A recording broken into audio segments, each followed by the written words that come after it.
Okay, so today we're gonna install this remote start system from N2 Design. It's for the wife's 2017 Toyota Highlander SE.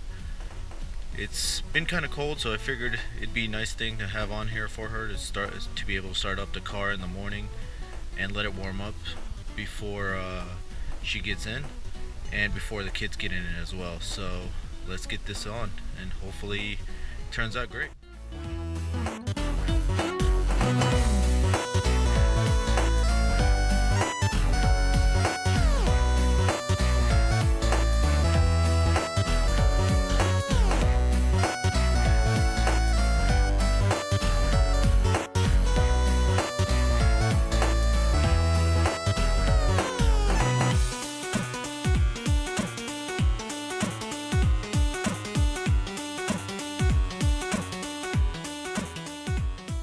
Okay, so first you're gonna have to disassemble all the plastic to get to access the wiring back here, because that's where you're gonna have to unplug a few things to plug in the new unit's harness and control module. So this is the main control module, and this is the wiring harness for it, which will all plug into here. Looking back here at the plugs, we're going to remove this plug right here to plug into the harness, and then the harness plugs in place of it.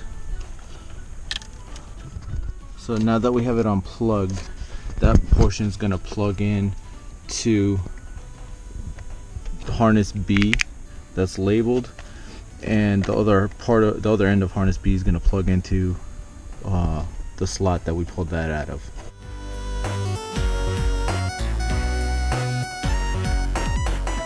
Alright, so now we have that portion of the harness plugged in. Let's get to the next portion.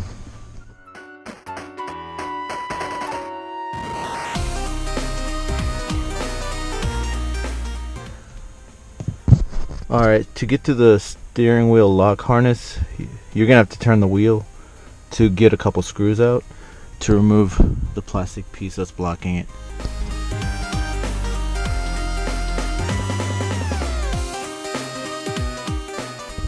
Alright, once we remove the plastic under the steering wheel, if you look on the right hand side, there's this black pin connector.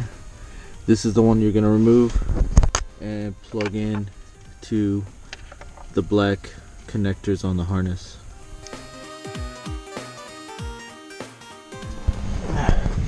Alright, so once you have your harness connected to the ECU and you have your steering wheel lock harness plugged in, you don't have to worry about the A connection one. It doesn't go with this vehicle, and you don't have to worry about these two. You're gonna plug everything into the unit, and when you go to plug this one in, before you plug it in, you're gonna hold this button down. So you're gonna hold this button down while you plug this wire in, and then while you're holding the button in, you're gonna push the start engine button twice and then release that button and wait until the blue light starts the blue LED up here starts flashing really fast. Once that happens, you're gonna hit the start stop engine button again to shut the vehicle off, and that's it. You're done. So let's get everything back together and test it out again.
Alright, now that we have the unit installed and everything plugged back in and put back together, let's test this thing out.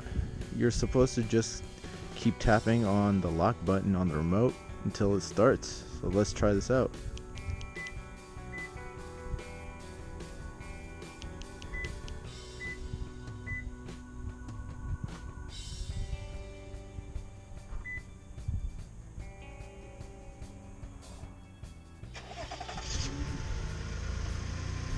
Alright, it works. It looks like you have to tap around 4 times or so to get it to start. But as you can see, it works. And once you get to the door, so no one steals the car, once you get to the door and open it, it automatically shuts off. So everything's good to go.